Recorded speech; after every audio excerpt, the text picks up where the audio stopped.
A black student at a predominantly white school?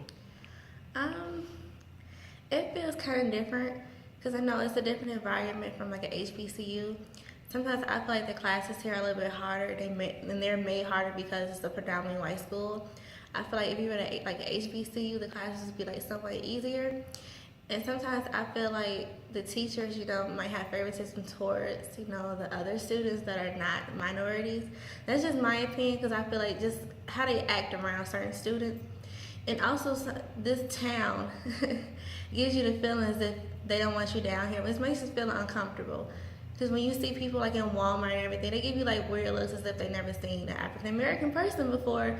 And we're out here, so I mean, you can't get rid of us, but it feels kind of weird sometimes, but I'm used to it because the environment I'm used to being in, but I'm learning how to adjust to the society because the society is predominantly white, so I've adjusted to it. Okay. What kind of school did you grow up in? I went to a private school. I don't know if you guys heard. It's called De La Salle Institute. It's a Catholic school, which is predominantly white. And that's how I learned to adapt here because I learned how to adapt there for 4 years at a predominantly white high school.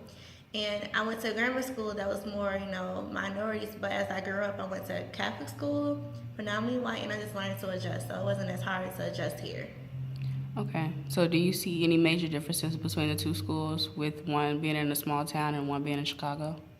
Oh yes, being in a small town is not much to do, especially the food. Like it's nothing but pizza. If they had like a better variety, I'm pretty sure more students would probably like staying out here.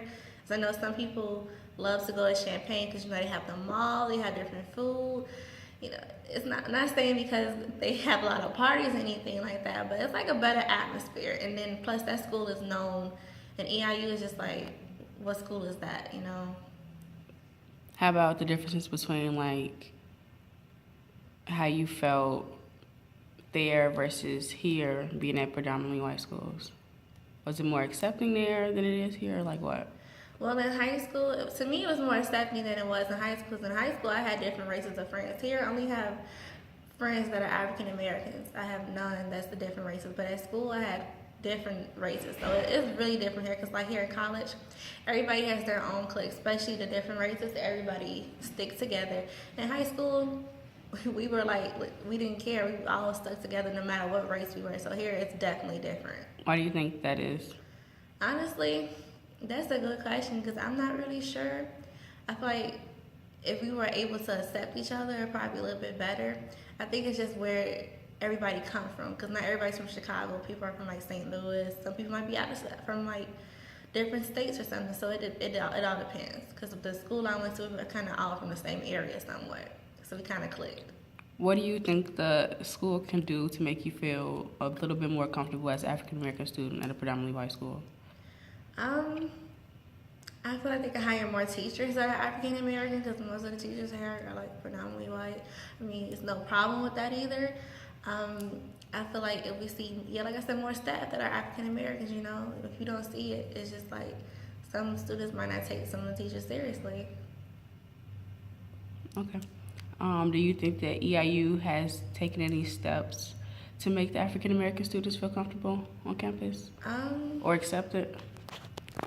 Yes and no. I say yes because they do have certain things that they allow us to do, like say for instance, host like union parties and stuff like that. But once we try to host stuff, sometimes if it's like really like a big event, it always gets shut down unless it's something like really important. Like for example, this weekend is the Minority Affairs Trio Program Awards ceremony. So I'm pretty sure that's not going to get canceled when it comes to something like a union party that gets shut down. And when I say no, I feel like they just need to kind of like, make it where we feel comfortable. I'm not exactly sure how, but I'm pretty sure there's other ways they can come up to make this campus more comfortable for students that are African Americans or minorities. Can I have your first and last name? Chelsea Ray, R-A-Y. Can I have your year and major? I'm a junior. I'm a junior. My major is public relations with a minor in advertising. Okay, thank you, Chelsea. You're welcome.